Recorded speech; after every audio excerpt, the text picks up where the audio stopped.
Hello, welcome to the second show of Curtain Call.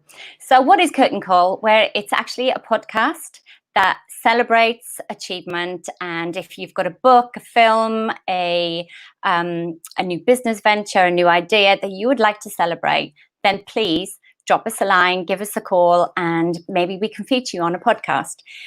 We are so honoured tonight to have the very, very wonderful, very talented British actor, martial artist and producer, Dr. Winston George Ellis. So please welcome to the show, Dr. Winston George Ellis. Wow, I'm so excited. Hey, thank you. So that's a big build-up you've given me there. Oh, well, I am honoured.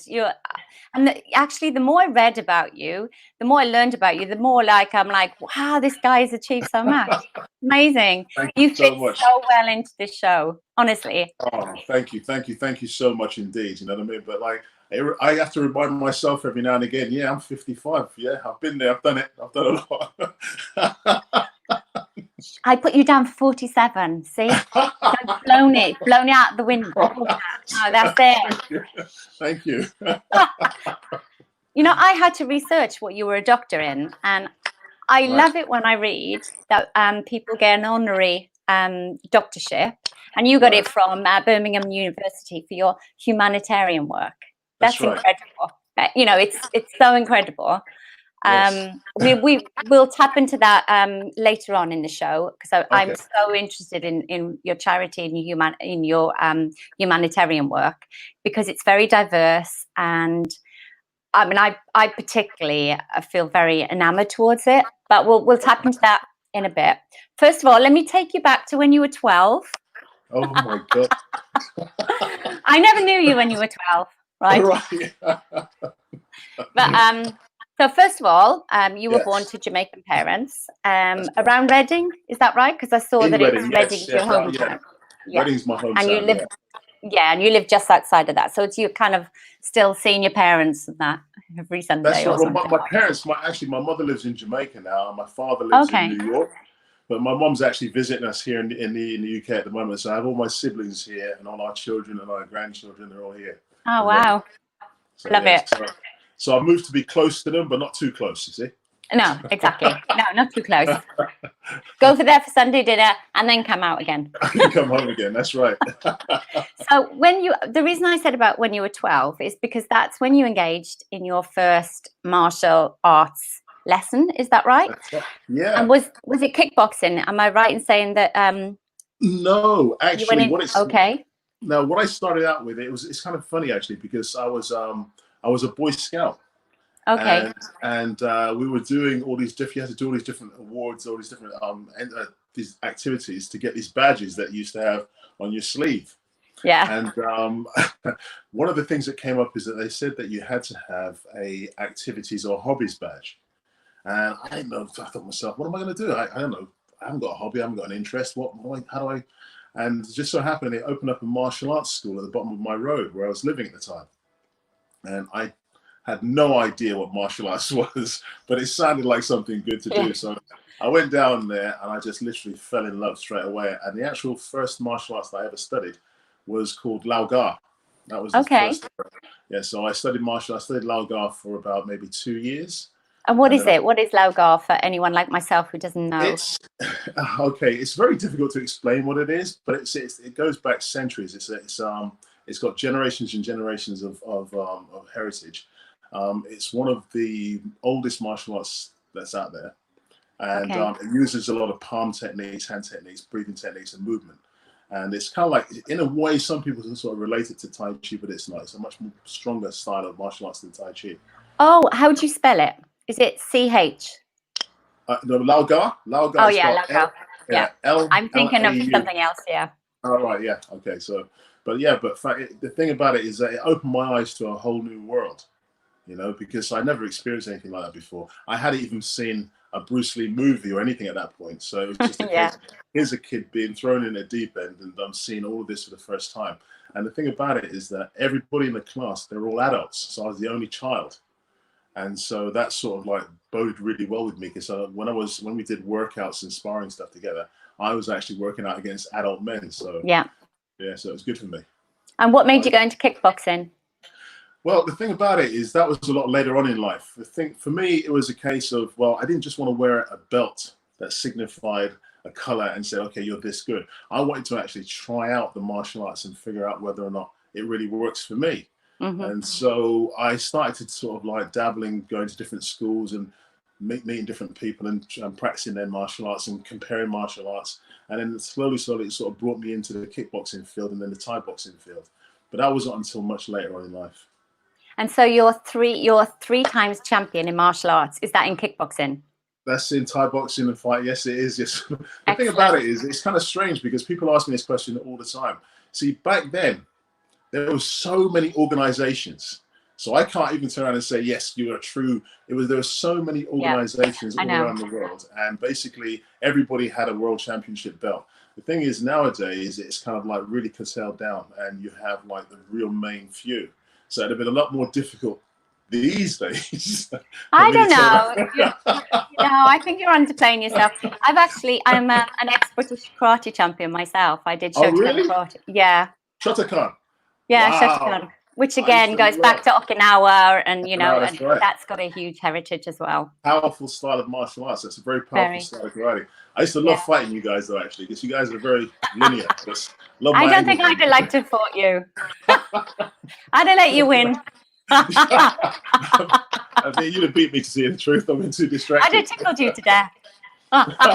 That's it. You got me there every time. So but the martial arts then took you somewhere really exciting. You met someone and you went to Hong Kong for a decade. Yeah. And that opened your eyes to acting. Am I right? So that's the thing. You see, basically what happened was I was in love with my martial arts, and that was it for me. I thought that was going to be the thing I was going to do for the rest of my life, is teach martial arts, and because I loved it, my passion was so strong about it. And I had been teaching both here in the UK, in Greece, and in Cyprus, and different parts of Germany. Whatever, I used to do like a circuit and do seminars on different countries. And what happened was, it was quite by chance, really. I had finished my last competitive fight, and I thought, well, that's it. I don't want to do this anymore.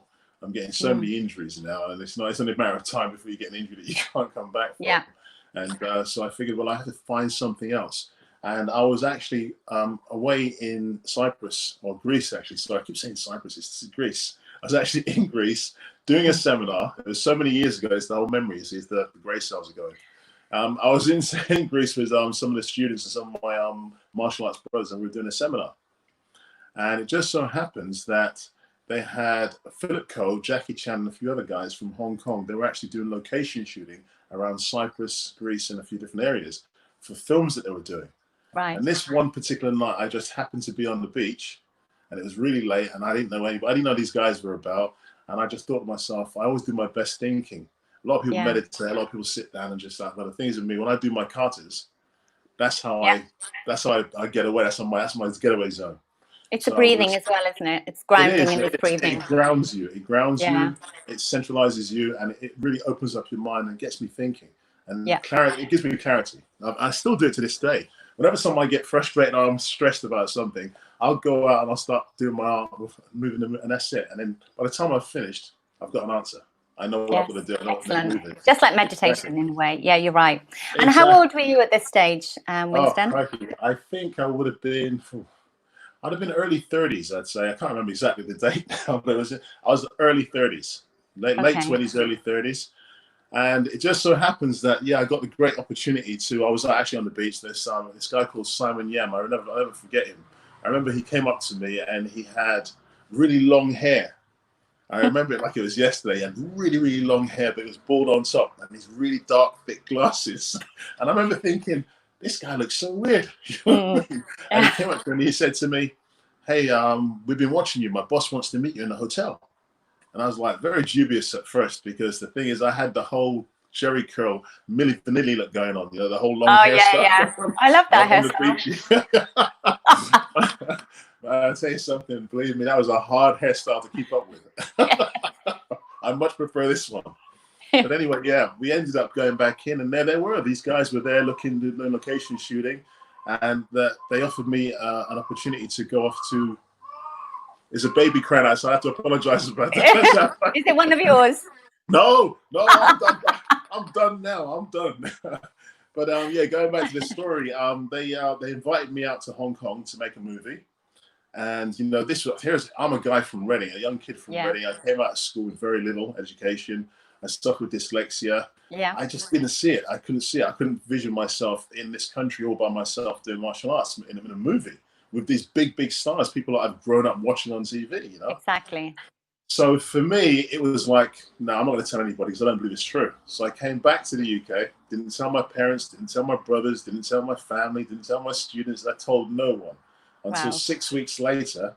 I get a letter came through the post, and it's a plane ticket, and everything's there. And I'm thinking, these guys were serious. I love it. It's a dream come true for martial artists, really, isn't it? To be honest. The funny thing about it was a dream come true going out there and people always warned me. They said, you know, Hong Kong or China, the whole thing is going to be an attack on all your senses. And I just didn't get that. I was like, really? And at the time, it was a case of that's when they had Kai Tak Airport, so the planes used to fly between the buildings to land. Literally, you could see into people's apartments. I'm not, because everybody in Hong Kong lives up. They don't live out. They live up because it's such small space. That's right. Yeah. So you're flying between the buildings. You can literally see into people's apartments, and that's no exaggeration. It freaked me out. No, it freaked me out. And they don't have that airport. They don't use that. From what I know, they don't use that airport anymore. They have a brand new airport they've built now in the new territories. But the thing is, I remember when I first landed there, and it was an attack on all the senses, because once you got into Kowloon, and it was a case of the lights, the bright colors, the sound, the smell, everything. You know what I mean? It was just amazing. And then there you were. You could just. I was so tall. I could just literally see over everybody. I was like, you know what I mean? I was like, wow, I've arrived. I'm here. This is it. You know?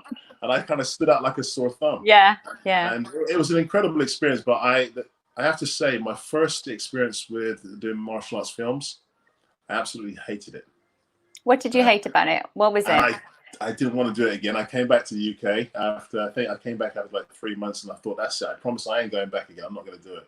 Because basically what it was a fantastic film set, as in meeting all these great stars, you know, but I've spent so much time just sitting around, doing nothing, sitting around. Proper films, yeah. And the thing about it is, remember, I'm not an actor. I was at the time, I'm a martial artist. We want to get up in the morning, we want to get going, and we're training all day. And these guys were just like sitting around, and you're watching them do this stuff, and they're doing it like 20, 30 times. And you're thinking, no way. You know, and then the fake fight action, because, you know, as a martial artist, you're used to, you know, power, straight moves and everything. That's right. Power. Exactly. On the films, you have to exaggerate your movements. Everything's got to be big, sweeping movements. And I find that very difficult to get used to. So but you stuck with it. You stuck with it, didn't you? Because then you did it for 10 years.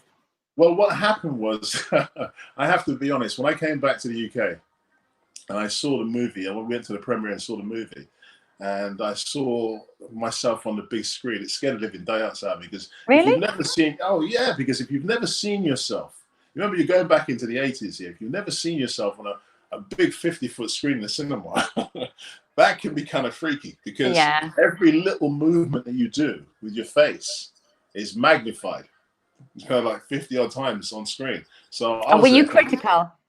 Did you find you were very self-critical? Yeah. Very critical, very critical. I was like, wow, crikey, how come my neck is so long? How come this? How come that? It was like, you know, everything. I just noticed everything.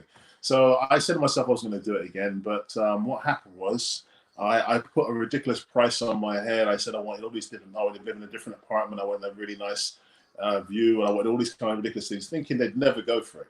And they went for it. So I ended up flying back to Hong Kong, and I ended up spending 10 years. And it was 10 years of the best 10 years of my life, I think. It's amazing. And you met some amazing people, you know, Jackie Chan, you know, Jet Li. I mean, I grew up watching these guys. Yeah, you know, the thing about it is like, you know, some of the most incredible people I met out there was Mark Houghton, as you say, Jackie Chan, Jet Li, Chow Yun-fat, Lei and Simon Yem. These guys, they were just like, they're mega stars. And to just be hanging out with them, Gordon Liu, I'll tell you, this guy, I grew up watching this guy in 36 Chambers of Shaolin and all that kind of stuff.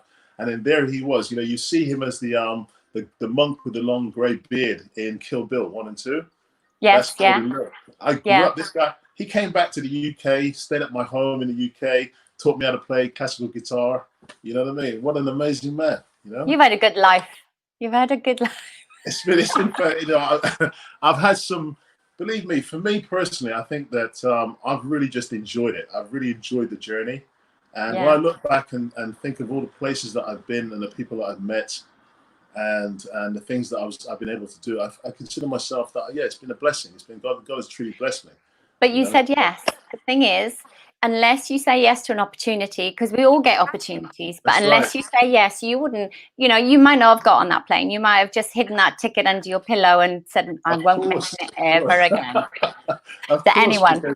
It's very daunting because people were saying to me, you know, I remember my parents saying, why would you want to go to China? Why are you going to go to Hong Kong? There's no black people in Hong Kong. Why are you going there? Especially back then, you know what I mean? Especially a tall one with a long neck. Yeah, exactly. And the thing is, obviously I didn't speak the language, and so that was going to be a massive barrier. I remember for the first 3-4 months in Hong Kong, I thought my name was Hakwai, because they used to call me Hakwai all the time, and I was like, well, okay, fine. That's like, well, what does Hakwai mean? It means our black ghost. And I was like, what? And I figured, okay, I'm gonna have to start learning this language, okay, because this is gonna start. Exactly. And then you went from there to acting. So how did it? The transition, yeah. How did that happen? You know what? I have to thank the late great Roger Moore for that. I really do. I have to thank him for that, because I did a movie. I was very fortunate to do a film called The Quest with Claude Van Damme, and Roger Moore was one of the main stars in the movie. And we were filming out in Thailand for about 6 months shooting this film. And so we got really close, you know, we all stayed in the same hotel, same place, and we got really close. We were like a family. And I remember sitting down with him one day, because up until that point, I didn't have to cast for a film in Hong Kong. I never went to a casting. I didn't know what casting was, because I was literally the only black guy in Hong Kong making action films. So if Jackie wanted to guide his movie, there you go, Winston will do it. Jet Li, Winston will do it. That's it. So I just turned up. I had points in my life where I was shooting one movie during the day, and I'll go on to a completely different movie at night time and shoot on a different movie set completely differently. And this happened because they churned them out so quickly, so fast in Hong Kong back then. So I wasn't really taking the acting seriously. I was just thinking, well, this is a great way of making money. I'm doing what I want. I'm meeting some great people. It's a fantastic life. And it wasn't until I got that movie, The Quest. And I remember sitting on the beach with Roger Moore and his wife at the time one night, and we were talking. And I said, you know, I'm thinking of going back to the UK and getting an acting coach and getting an agent and really taking this seriously. And he said to me, you know, you don't need to. What's the point going to school and act now? Because you've done so much, you have a natural talent, you know, get yourself a good agent and just get out there, you know. So that's when I decided, right, I'm going to really take this seriously. And I remember coming back to the UK. It was really funny. My agent, I got an agent at the time through Peter McDonald, and thanked that man so much. He was a director of the Rambo films. And he got me an agent in the UK. And I remember I went to my first casting at Spotlight. I was so cocky. I tell you, I was so cocky at the time. So I thought, yeah, straight off the plane to Hong Kong, I've got 36 films under my belt. We're all the best stars in the world. Yeah, fuck, I've got this. And I remember walking into Spotlight at the time, and there must have been about 30 other black guys that looked just like me in this room. And you weren't used to that. And I wasn't used to that at all. No, exactly. Okay, hold on a minute. I'm gonna have to start changing my game plan here. So I have to start taking it really seriously. And some of these names, some of these guys in that room were real. They were I'd seen them, like Adrian Lester and, you know, these kind of big named black actors that were doing so well in this country back then. So, and what was your break? Where did you get your break in the UK? I think for me, it was, I got a movie with Michael Caine called China. And that's a movie, and I played one of the henchmen in the movie, but I had a little bit of dialogue, and I got to really sort of mix with I got to really sit down and talk with some people like Martin Landau, Michael Caine, some amazing people that were on that film, and it sort of like opened up my eyes into the industry here in the UK and both in America. And my agent got me this Crunchy Nut Cornflakes commercial. I saw it. I was shot in South Africa. So they flew me out to South Africa. Yeah, they flew me out to South Africa, to Cape Town for a week to shoot this commercial. And the original guy who I was chasing I kept on catching him on the first day. I kept on catching him. So they got this new guy in, and this guy was a long distance runner, cross You country needed to runner, be, yeah. out there. You know what I mean? So he was climatized. He was ready to go. Believe me, I'd say, if for love nor money, I couldn't catch this guy. Excellent. Well, that's the way it's meant to be, right? For the That's advert. right. But Yeah. we ran for about, I think it was about 3 or 4 days solid. We were just running all day long, 8 hours a day, cut, take, run again, run it. And my body was aching. It was just in pain. And I got a phone call from my agent saying, okay, they want to cast you in a movie called Pirates of the Caribbean. And by this point, the first one had been out and I hadn't seen it. And I was thinking, nah, I don't want to do that. And because, you know, I guarantee it's going to be a black guy. I'm going to get either be a slave or I'm going to get whipped or get killed in the first couple of scenes. Yeah. So, there you go. There you are. Oh yeah, there you go. This is really cool. I can see myself there. There you go. Yeah, there you are. We're in the coral reef. That's right. So yeah, I flew back out to the UK, and my daughter had rented the DVD at the time, and I remember watching that first scene with Johnny walking across the sinking ship. Yes. And I remember thinking to myself, this is going to be a huge film. This is going to be a huge franchise. So I want to be on it. And the thing is, because I've been in South Africa and the change of climate, I caught a really bad cold and laryngitis, and I couldn't hardly speak. So my agent called up and she said, look, they want to see you via satellite. They want to do this thing via the satellite thing. You have to come into Soho and do the whole thing, casting. And I was like, oh, I can't even talk. I was like, I can't even talk. She goes, you have to go. And it was the middle of winter, I remember. So I had to wrap up, and I got myself on a train, got up into London. And I remember going into the room, and they turned around and they said to me, there's a massive screen. They said to me, we want you to say one line, and that line is, the captain goes down with his ship. And I was like, up until this point, they hadn't really heard me speak. So I was like, the captain goes down with his ship. And they were like, okay, fantastic, 3-picture deal.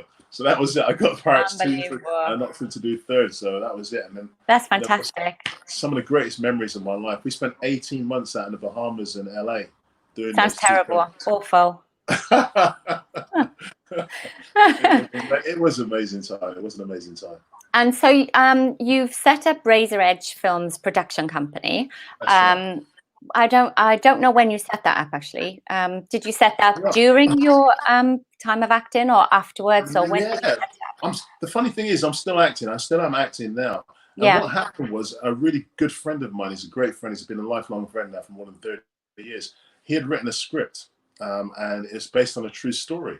And we decided that, you know, we wanted to turn around and make this movie. And it's about bare knuckle boxing and so on and so on. And we wanted to make this movie. And so basically we started developing it ourselves. It was just going to be a 2-man thing. We're going to put the whole thing together, get some people involved from the industry and whatever, you know, and just build it ourselves. And so we decided to open the company, Razor Edge. And Ray Nicholas is the scriptwriter I was talking about. And the long and the short of it is that the company was just supposed to be a dormant company for this one project. Right. So it's been sat there for some time. And then as time went on, I started to learn more and more about production and what needed to be done. I had all the pitfalls, you know, you're paying loads of money to people to try and write scripts for you, or to edit scripts, or line producers. And so I learned all these lessons over a period of about 3 years. And I thought, you know what? No more partners, no more interference. I'm going to do this myself. So then I legitimized the company. I got everything, started putting some money behind the company. And my first walk-in was Eddie Hall. Yeah, I'm fascinated by I know. And how did you meet Eddie, and where did, because just for the viewers, tell them about The Beast.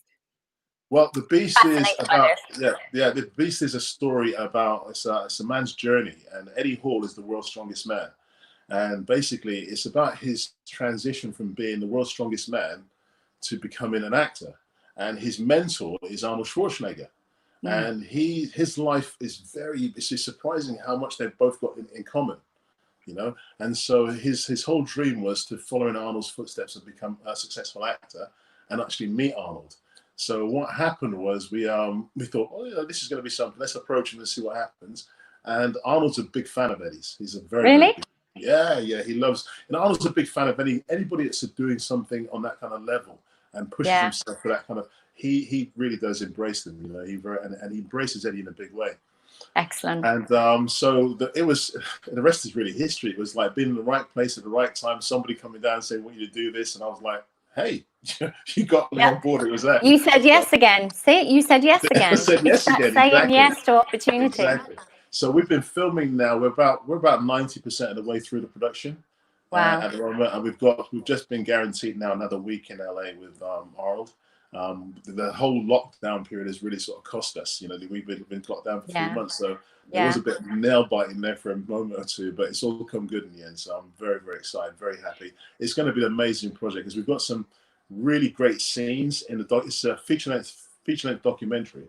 Okay, we've got some amazing reconstruction scenes that we've done of Arnold. I'm not going to give away too much, but believe me. No, I definitely want to see it. I'm such an Arnie fan. I really am. Especially with my martial artist. Yeah, he's such a lovely man. I'm not kidding you. To considering the stature that the man has and what he's achieved in his life, and he's constantly being swamped by hundreds and thousands of people. I can imagine. This is going to be the third time that I'm getting a chance to meet him. It's such an incredible human being and a real gentleman. I can't say enough about him. And the same about Eddie. Eddie's a lovely guy. A lovely guy. And when are we going to see this? When is it going to be? When's post-production? And then when is it going to be released? Well, we're looking at later on, around about August, September time. We're going to be trying, hopefully, getting into post and start getting that stuff done. There's no release date set at the moment. It's going to be early part of next year, I would say, because, like I said, this COVID and the lockdown has sort of changed everybody's game plan. Absolutely. It's out of sync for a while, so we've got some catching up to do, some final touches and stuff like that. As I said, we've got one more week to film in LA with some big name stars as well. That's all going to be at Arnie. So it's going to be interesting. The last final leg of this journey is going to be very interesting. But I want to be a fly in your backpack. Your life sounds so interesting. And what other projects have you got coming up other than The Beast? There is a couple of film projects, a couple of really, really good film projects. There's one called Let No Man Know. Like I said, this is the thing that we started out with. And it's about a guy that fought his way out of slavery to become a world champion. And it's set back in the 18th century. It's a beautiful project. I've got his name somewhere, but I can't remember. Let's see if you get it. Let's see if you can get it now. Okay. Right. No, I didn't write it down. I looked at it, but I didn't write it down, or I just can't see it when I'm looking at it. But I know that you wanted to make compelling films aimed at social change. And what is this? McGeever? No, it's not. I'm thinking of someone else. Tom Molyneux.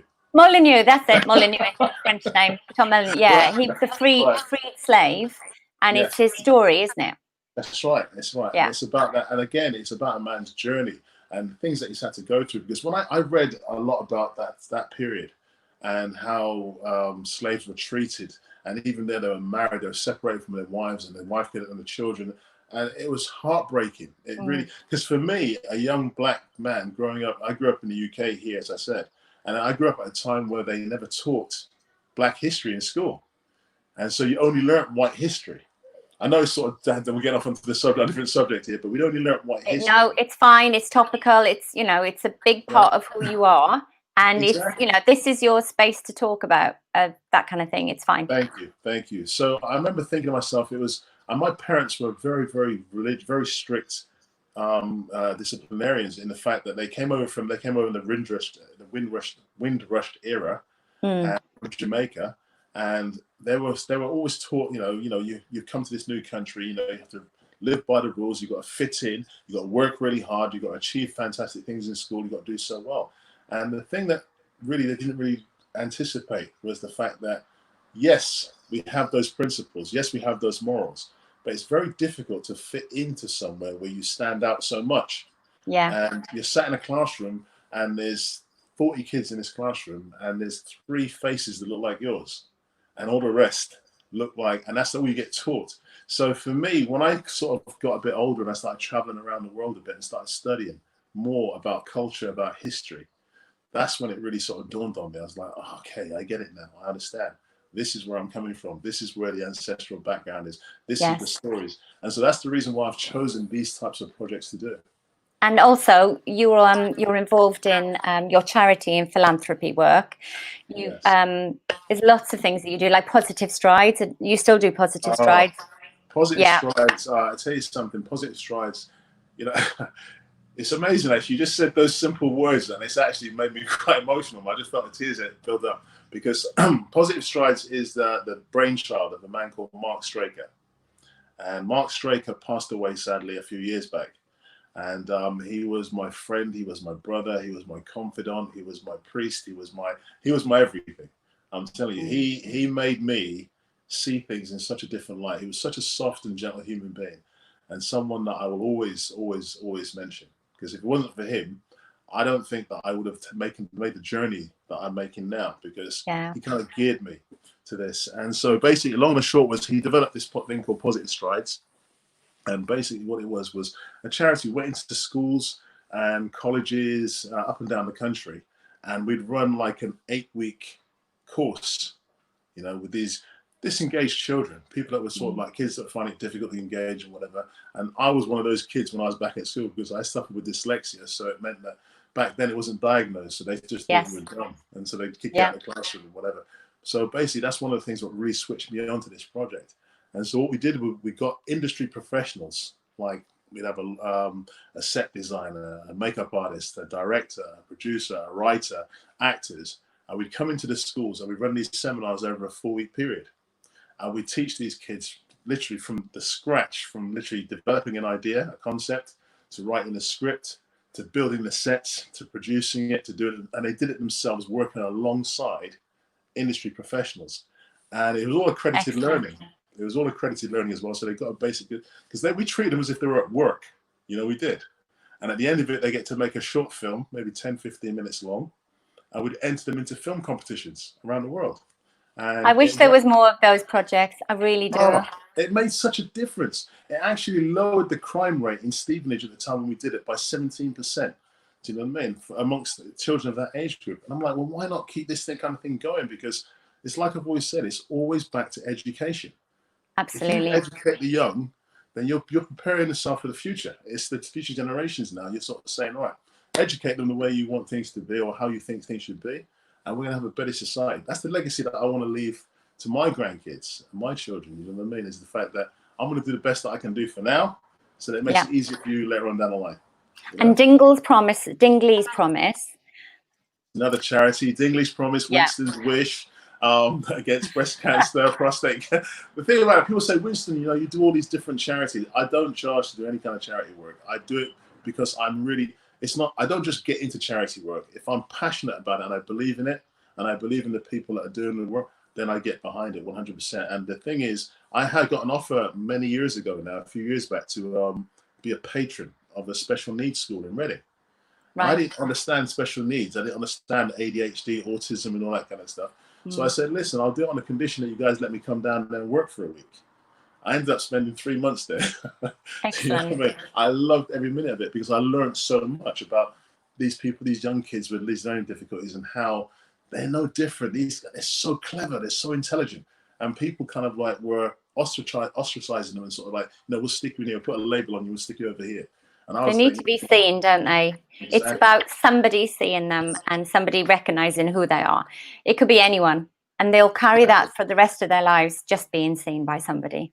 And that's the thing about it, we all deserve, I don't care who you are, what color, creed, disability, what religion, we're here, we're sharing this planet together, and we all got to try and make the most of it and do the best of it. And we've all got something special, right? We've all got something. And I believe that we've all got something special to give. The thing, I got a chance to go to Kensington Palace a few years back, and they said, you're going to go through MI5 checks and whatever. I thought, oh, ain't going to happen. Not gonna happen. And yet still there I was there, Kensington Palace, with all these dignitaries getting to meet.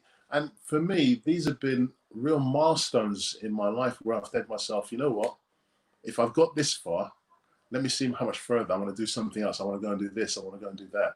And hopefully that will turn around, and as a mentor for younger people, the younger generation, I can turn around and say, look, nothing's impossible if you really want it.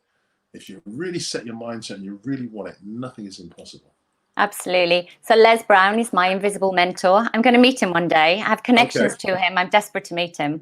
Right, and I wrote a self-help book, and in there I say everyone has to listen to Les Brown, because his message, I don't know if you know him, he's the Afro-American motivational speaker and pastor and author. Yes, and I've heard of him, but I've yeah, never he's my invisible mentor. I've been listening to him for years, and he inspires me.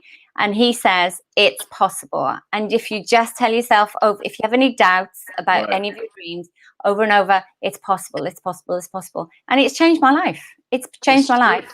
It's true, and that's the thing. You see, a lot of people they'll start building walls before they start building bridges. They'll sit there and they think, well, I really want to do that, but now people will laugh at me, or people think this, or people think that. Those are the kind of things you have to just block out. And you say, you know what, I want this. This is me. I want this, and I'm going to go out there and grab it. And that's how I feel about things. I don't want to be treated differently because of the color of my skin. I don't want you to give me something because of the color of my skin. I want you to give it to me because I've earned it. Because I've been out there and I've put the time and the work and the effort in, and I deserve that place, you know. And so that's how I've always seen it. That's how I've always seen it. Just to wrap this up, because I know we've gone over time, which has been amazing. I've loved every second of it. If you could give any advice to anyone, however old, right? What would it be? If they wanted, if they had a dream, a goal, or whatever, if they wanted something badly enough, what advice would you give to them? Go for it. Go for it. This is, if anything, if we've learned anything in the last 3 months, we should take away from that, you know, life is short. I mean, this is unprecedented times. And so this is like a level playing field now for everybody. So if you've got a dream, a passion or something, now is the chance. Go for it. Go and set it up. Go for it. Because you don't want to regret. You don't live in regret. Absolutely. So, that's it. That's fantastic. And before you go, is there anything you want to, any website you want people to look you up, or any anything you want people to take notice of from your podcast tonight? If they're interested in any of your charities, if they want to know about the Beast, if they want to know about any of your acting projects coming up, or production products. Oh, that's so lovely. Plug what it I'd now. like to say. Plug it. What I'd like to say now is, look out for the Beast. There'll be a lot of stuff published over the next few weeks now on the Beast. We're going to be putting up a lot of pictures and stuff like that, and advertising the trailer. The trailer will be coming out very soon, so please look out for that. But I think the message that I really want to give across today, really, especially with the way in which things are in society right now, is literally look out for your fellow man. You know, there's a lot of negativity out there right now, but I think right now what I've witnessed in my lifetime, which is really sort of like made my heart feel so good, is that there's so many nations and so many countries around the world that are supporting and recognize this cause. And it's not just about Black Lives Matter. This is not the case. It's about all lives matter. It's just right now recognizing the fact of the struggle that we've been through as a people, and about equality. So let's just try and get back on a level playing field as far as how we see each other. Exactly. You know, and stop just looking at color. Stop looking at discriminating against people because of their disabilities. Yeah. And whatever the case, religion, color, creed, I just don't think it. Let's just try to get together. Fantastic. Thank you so much. And if anyone would like to get involved in any of your charities, sponsor, donate, or find out any more, please inbox me. Me, send me stuff on Instagram, Facebook, whatever. I'll always link you with the charities. I'm always working closely with the people in the organizations. So yeah, please. There's never enough. We can never have enough help and support. Lovely. Thank you so much. It's been such an honor and a pleasure. I've really enjoyed it. Thank you so much for having me on your show. You're very welcome. Thank you so much. Dr. Winston George Ellis. Enjoy the rest of the evening. Thank you. Thank you, Paula. Take care. Goodbye. Take care. Bye-bye. Thank you, everyone. Thank you for joining us this evening. What an amazing guest Winston was. And if you've been touched or interested in anything that we've spoken about tonight, anything that Winston's mentioned, then please message us on this link. Or if you want to get interviewed at any stage, if you really want me to interview you, then you know what to do. Just leave us a message. Thank you so much for joining us. We'll see you next week. We've got the amazing Ben Pickering, film director, coming on board telling us about his projects. Thank you.